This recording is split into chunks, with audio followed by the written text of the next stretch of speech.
Choose God over yourself. And what I mean by that is choose God's desires for your life, his path for your life, over what you desire from your own heart.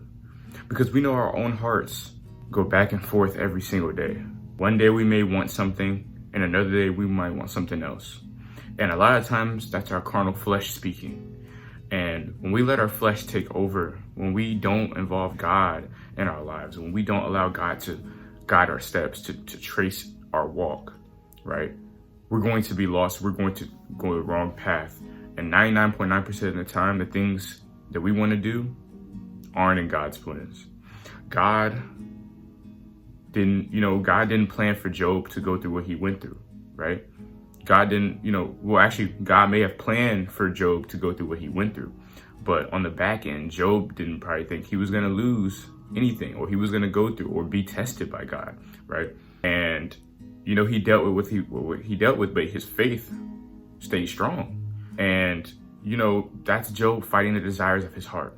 Even when Jesus was tempted in the wilderness and, Jesus was hungry and he was alone, but he knew he wasn't alone because God was with him. And though Satan tried to tempt Jesus with food, right? Jesus was like, look, man shall not live on bread alone, but every word according to my Father, right? He lived by God's word. And because God was with him, because he allowed God to guide his steps through the wilderness, his faith didn't lack, right?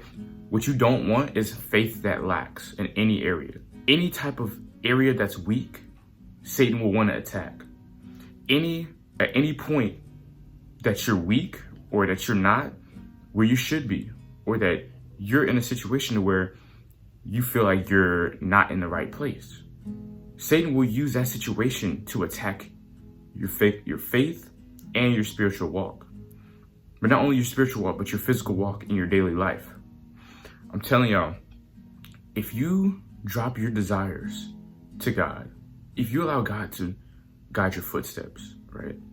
To allow him to take control of your life, to allow him to appoint you to where you're supposed to be. That's like, okay, you're on a basketball team, right? And you're appointed the point guard position, right? There's 5 positions: the point guard, shooting guard, small forward, power forward, center. Imagine you're appointed the point guard position, but really you're 7'2", let's just say.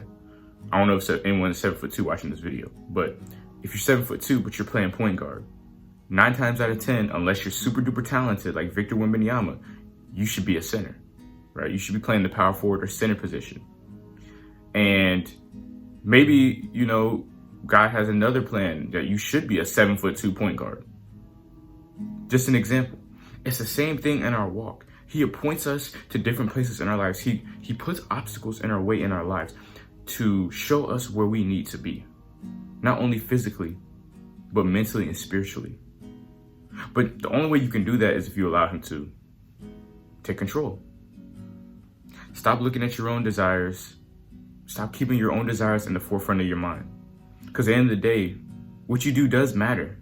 What you do does have an effect on, not only yourself, but your relationship with God. Every single decision you make, everything you do, every thought that you have is under a microscope by God. But think about that as you walk through your everyday life, to choose God over yourself.